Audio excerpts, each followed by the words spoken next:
The one you see here, but parents in our viewing area say they're still concerned. Billie Jean Shaw looked into the safety measures of rides at Carowinds and has more. Carowinds officials say there's no such thing as an off-season, meaning when the gates close, the rides are inspected. But parents who are headed to the park today say they still have some reservations.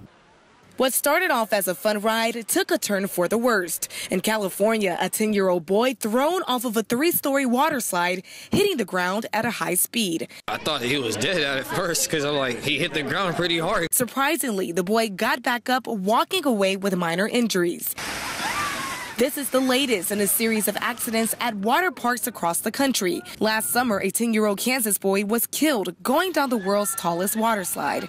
Some 2,000 miles away in the Carolinas, parents seeing those videos and now wondering how safe the rides are at Carowinds. You're not for sure when you going out to these amusement parks if the rides are even secure. According to the park's website, immediately following the last day of the season, the rides are disassembled, inspected, and tested. The expectations only stopping at state regulations, which include North and South Carolina, because the park sits on the border. There are no federal regulations or even reporting requirements for amusement parks or water parks. 24 states, including North Carolina, have comprehensive state inspection programs. Other states leave oversight to the private sector or have minimal requirements. 6 states have no regulations at all. I always thought differently about those rides because all across the world, you could tell a lot of them not safe. Now, statistics show more than 4,200 people a year are taken to the ER after suffering injuries at a public water park. So far this year, no injuries reported at Carowinds. For now, in Fort Mill, Billie Jean Shaw, NBC Charlotte.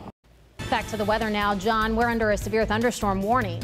That's right. For parts of Gaston County into the northern portion of Mecklenburg.